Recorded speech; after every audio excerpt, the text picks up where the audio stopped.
Hey everybody. So this next slide and then a couple slides ahead of this are going to be used to better explain what is actually going on inside of these bone tissues.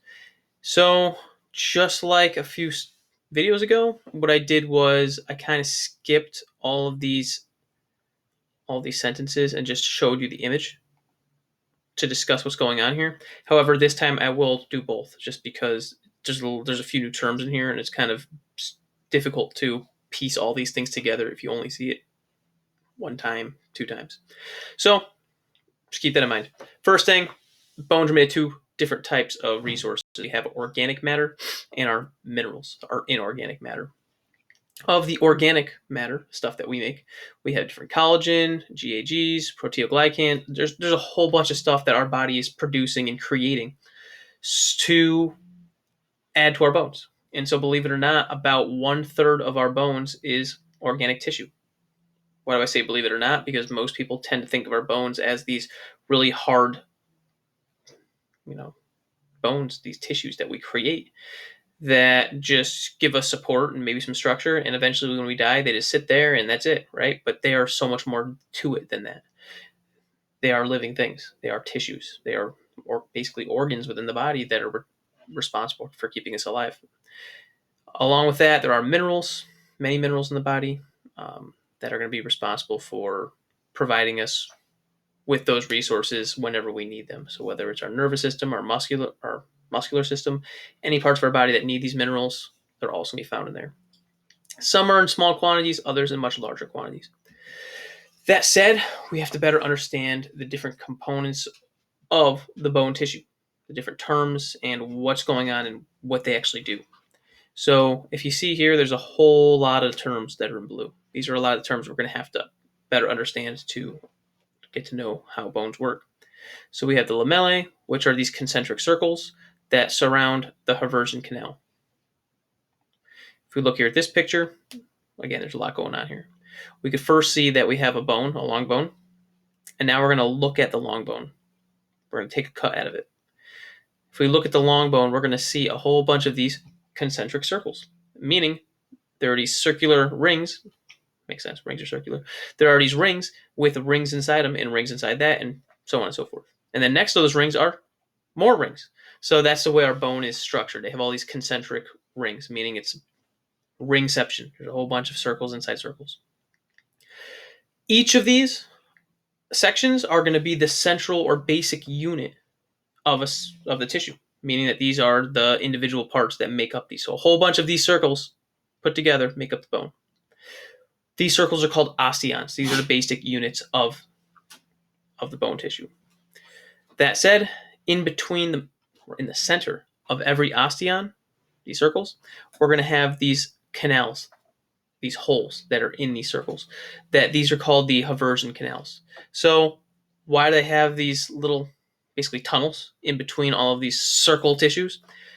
Because this is what's going to allow for blood vessels and nerves to travel through the bone, so that we can have feeling as well as to communicate with different parts of the bone, and then also to make sure that we get our blood so that we can have all the nutrients that we need in the blood, meaning all of the organic and inorganic components of the bone can still come through there. So if you need phosphates or calcium, it's all going to come through the blood and then be deposited off or resorbed back into the blood. And this is where we're going to get that blood supply. The next up is going to be the lamellae, which we just talked about in a second, and these are going to lie within the lacunae of the osteocytes, and then we have the canaliculi, which are going to extend between adjacent lamellae. Whoa, what are we talking about? Let's jump right back into here. So, as we can tell, we are looking downwards at this part of the bone up here, and that's how we're seeing all these concentric circles.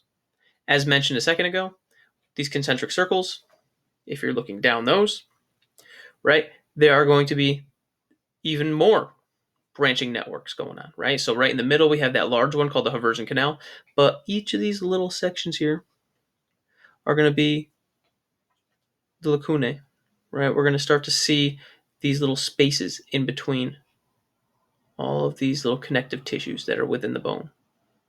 right?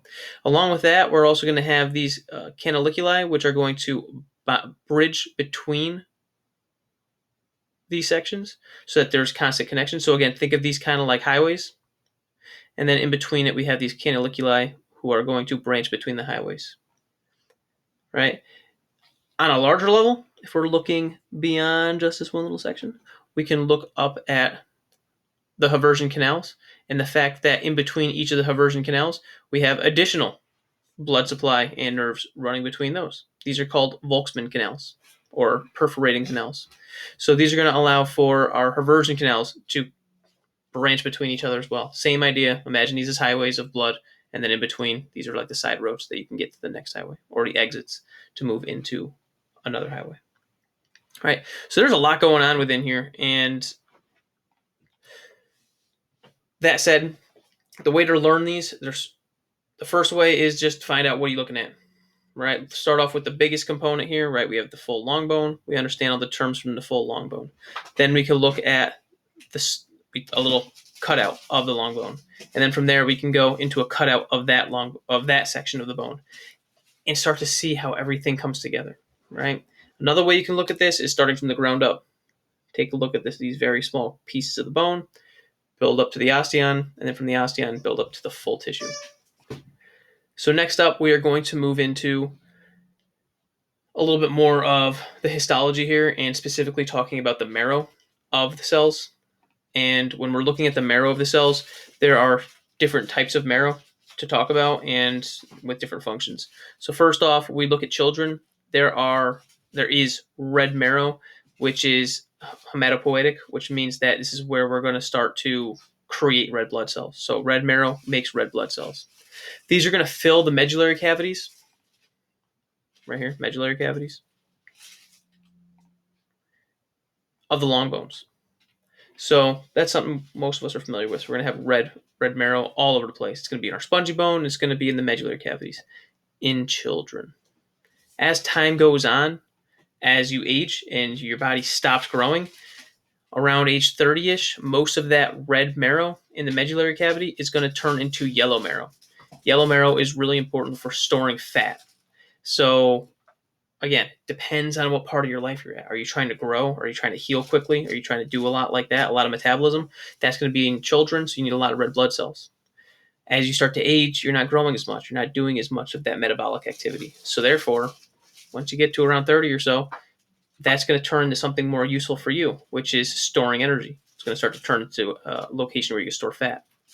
And then by the time you hit around 70 or so, those fat storages of yellow marrow is going to start to turn into a more gelatinous form of marrow as it changes as you age, right? So with that said, the point is you're going to start to see a changing of blood bone marrow as time goes on. Some sections are going to be red forever. Some places are going to be yellow forever, and they're going to change, right, depending on your age and location. So if you have any questions on all of this stuff,